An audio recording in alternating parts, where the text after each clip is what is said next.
Hello everybody and welcome back. Good to talk to all of you again today. And today, let's talk about the Norwegian campaign of 1940 for the Kriegsmarine. The Norwegian campaign is one of the more forgotten campaigns of World War II. While the Germans were successful at taking Norway eventually, the price paid by the Kriegsmarine was an incredibly heavy one that it would actually struggle to recover from for the rest of World War II. And all it took was less than 7 days. So on the 2nd of April 1940, the Germans finally set a date for the official invasion of Norway. Hostilities were to begin 9th of April 1940.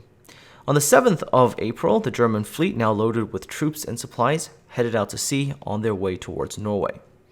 On the 8th of April, a minor engagement would occur, and this is one that is relatively well known. HMS Glowworm would encounter two German destroyers while it itself had become detached from its naval group. And so HMS Glowworm pursued these two German destroyers, Z-11 Bird von Arnim and Z-18 the Hans Ludemann. The two German destroyers were signaling for help from the Admiral Hipper, who, when arriving on the scene, had a little bit of difficulty distinguishing the Glowworm from the German destroyers. But at the same time, the Glowworm misidentified the Hipper as being a friendly vessel, which allowed the German heavy cruiser to close the range and open fire. Glowworm would end up, as most of you would know, fire off all of her torpedoes, none of those hit, and would end up ramming the Hipper. And during this entire engagement, Glowworm was able to broadcast a very brief wireless report to the Admiralty regarding this engagement. She, unfortunately, would be lost in this engagement as her boilers would explode at around 10:24 a.m. That wireless report, however, would be really interesting because on the 9th of April, in the very, very early morning, would lead to a skirmish between the Scharnhorst, Gneisenau, and the British battlecruiser HMS Renown and her 9 escorting destroyers, which included 5 H-class destroyers, whom we'll talk about a little bit later. Gneisenau did manage to actually hit Renown with 2 11-inch shells, but she would also take 2 15-inch shells in return.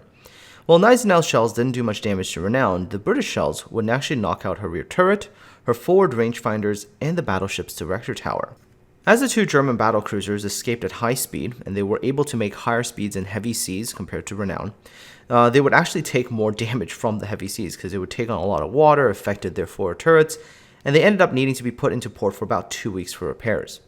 Now, at the very same time as this engagement was happening, a German naval force comprising the heavy cruiser Blücher, the Panzerschiff Lützow, and the training cruiser Emden, and a few smaller vessels were attempting to make their way up the Oslo fjord, and they needed to land troops in Oslo, and by doing so, capture the capital, capture the Norwegian government, and also the Norwegian king. As the German ships were making their way up the fjord, they needed to pass by the Oscarborg fortress, a fortress which the Germans had actually deemed to be of fairly negligible defensive value, as the fortress was essentially a training area. As Norway was at the time still neutral, the rules of engagement was to actually fire warning shots first. But the commander of the fortress, a Colonel Birger Eriksen, deemed that the still hard-to-identify ships in the heavy fog to be enemy vessels. He ordered the fortress's 11-inch guns, which were loaded with live 255-kilogram projectiles, to open fire. When he was questioned about those orders, as they were against the rules of engagement, because remember, at this time, Norway was still neutral, he said, "Either I will be decorated or I will be court-martialed. Fire." So at 0421, the first high-explosive round hit the Blücher. This shell hit in an area that contained oil, smoke dispensers, incendiary bombs, and aircraft bombs for the ship's floatplanes. This turned into a pretty intense fire. The second high explosive round knocked out the ship's electricity, which rendered the main guns unable to fire. As the fortress has mostly recruits, they were only able to fire 2 out of the 3 main guns because they really just didn't have enough trained people. And they weren't really able to reload either. By now, the shore battery, which consisted of smaller artillery pieces, 57mm and 150mm guns, well, they opened up on the Blücher as well.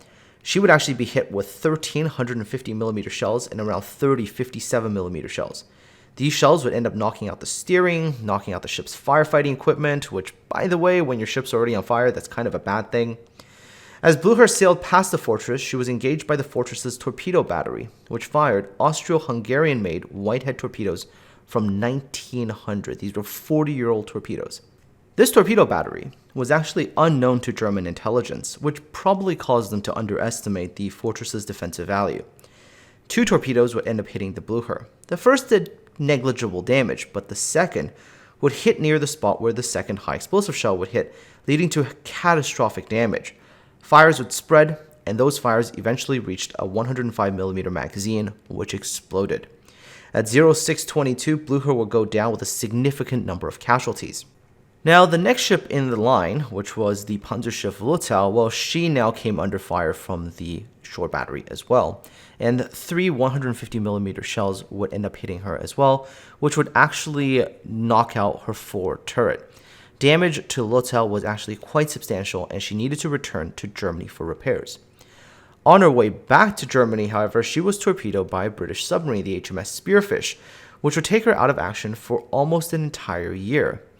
And Lutzow's luck would actually be pretty bad, continuing onwards too, because she would return to service March the 31st, 1941, head out for an operation, not really do anything, right? And this operation would obviously happen a couple months after she formally re-entered service, so this was in June 1941, and then she got hit by an airdrop torpedo, which then took her out of action until May of 1942, so essentially she missed a huge chunk of the war. The next ship in line, which is the light cruiser Emden, well, she would escape unharmed and then be returned promptly after the little bit of operations in Norway to her training role. Also, on the very same day, the 9th of April, the German light cruiser Karlsruhe, after dropping her troops off in Kristiansand, would actually be hit by 2 torpedoes fired from a British submarine. These 2 hits would disable both her engines and her electricity generators and lead to pretty serious flooding. Without power to the pumps, the captain ordered the ship abandoned. She was then torpedoed by an escorting German torpedo boat to ensure that she would sink. Karlsruhe's sister ship, the Königsberg, was also attempting to land her own troops in Bergen. She was engaged by a 210mm coastal battery, which managed to score 3 really good hits on her. Königsberg was left adrift and unable to maneuver. Her damage was so serious that she needed major repairs before she could even head back to Germany, so she was moored in the harbor in Bergen. We'll come back to her in a little bit. On the very next day, April 10th of 1940, 5 British H-class destroyers of the 2nd Destroyer Flotilla, comprising the ships Hardy, Havoc, Hunter, Hotspur, and Hero. These are the same destroyers that had been with HMS Renown when she engaged Scharnhorst and Eisenau. They moved up the Ofot Fjord and were able to surprise the German destroyers that were there. HMS Hardy's first torpedo salvo hit Z-21, the Wilhelm Heidkamp, and detonated the ship's aft magazine. HMS Hunter was able to hit Z-22, the Anton Schmidt, with a single 120mm shell and a torpedo in the forward engine room. HMS Havoc then hit the exact same ship with another torpedo, which broke her in 2. Both of these destroyers were at the time the newest Type 1936 destroyers in the Kriegsmarine. Their sister ship, Z-17, the Dieter von Reuter, was hit by at least 5 120mm shells, which destroyed her number 3 gun, severed her rudder controls, damaged the center and aft boilers, knocking out all her power and starting a fire. She was going to take at least a week to make her mobile, so the decision was made by the Germans to have her basically be an immobile defense ship in the harbor. 2 other German destroyers were lightly damaged. As the British destroyers disengaged from this initial engagement, they encountered other German destroyers that were in the side channels. First, they ran into 3 of them, the Z-9, the Wolfgang Zenker, the Z-12, the Erich Geise, and the Z-13, the Erich Kollner, which engaged the retreating British destroyers first. And this was followed up by 2 other German destroyers, the Z-2, the Georg Thiele, and the Z-11, the Bird von Arnim. 2 British destroyers were sunk, the HMS Hardy, which was the flagship, and HMS Hunter. Hotspur was also damaged by a torpedo, but she did manage to escape. The German supply situation, however, after this engagement was becoming a little bit dire. They were running low on ammunition, and they originally expected 3 tankers to provide them with fuel. Turned out to be only 1 single converted tanker with rather inefficient refueling systems. About 1,000 kilometers away, this we're going back to something that I talked about a little bit earlier, in Bergen at around 0720, 16 Blackburn Skua dive bombers of 800 Naval Air Squadron and 803 Naval Air Squadron attacked the Königsberg. The crew of the ship were actually unprepared for the attack, and only 1 anti-aircraft gun was manned. Königsberg was hit by at least 5 500-pound bombs, and she was very quickly abandoned. 3 days later, on the 13th of April, only 6 days after the German fleet mobilized, moving to Norway, and only 4 days since the actual official start of hostilities, the Second Battle of Narvik was to occur. The Royal Navy tried to defeat the Germans in Narvik, and they sent in the big guns. The battleship HMS Warspite 9 destroyers, 4 of them being the tribal class, comprised of HMS Bedouin, Cossack, Punjabi, and Eskimo, and 5 others, Kimberley, Hero, Icarus, Forester, and Foxhound. This naval squadron was also supported by aircraft from the aircraft carrier HMS Furious. Before the battle was to start, Warspite's spotter plane actually bombed and sunk U-64.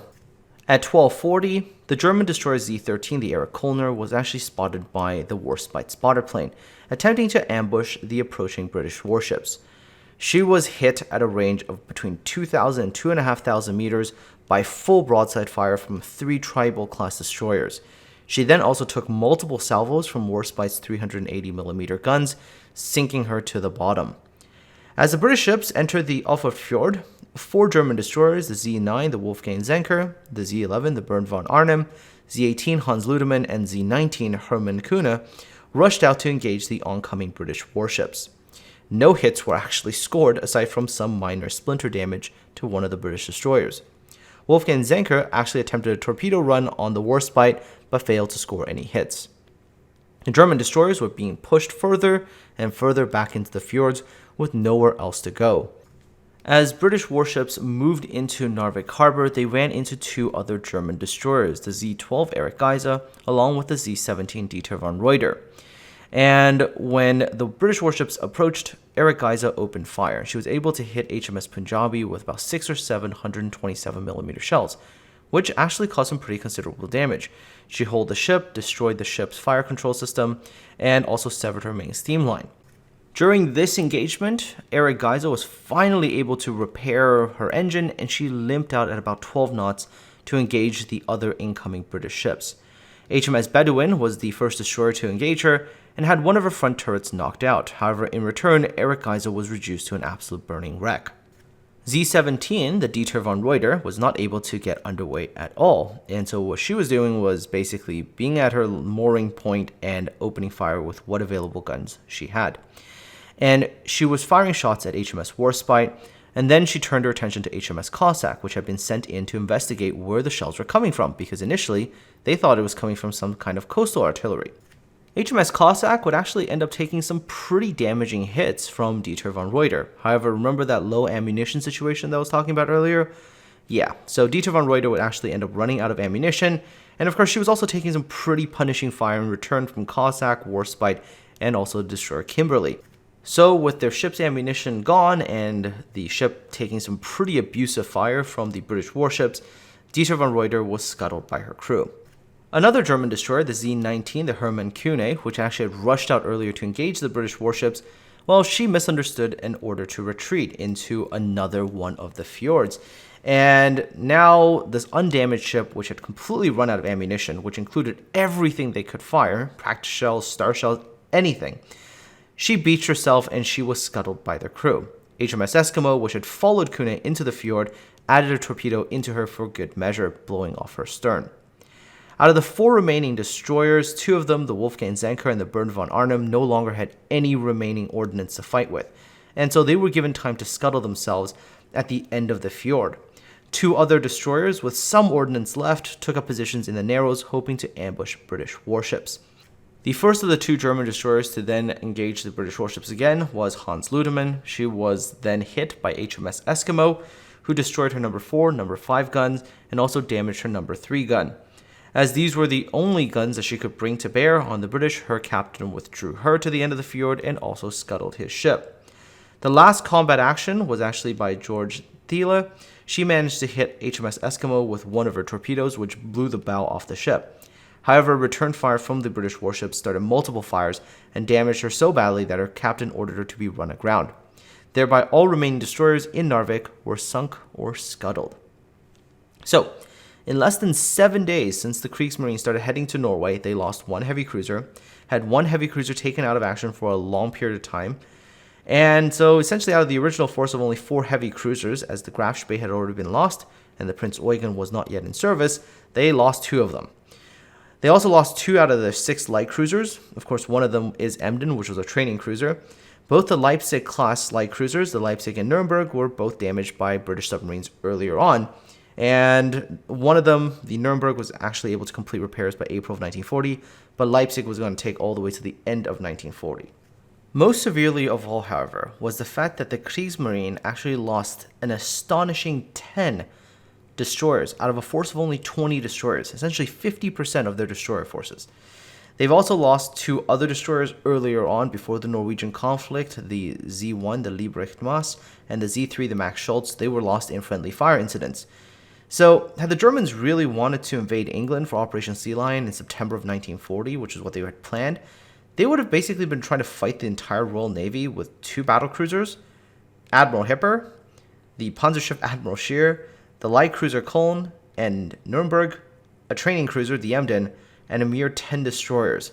Not really a fight that the Kriegsmarine would have been able to win. Anyways, I hope you enjoyed this video. If you've got any thoughts or whatever, leave those in the comment section below. Aside from all that, I wish you all a really good day. I do apologize for the fact that I might not have gotten all the names correctly, but hopefully close enough. And of course, take care, and I'll talk to all of you again soon.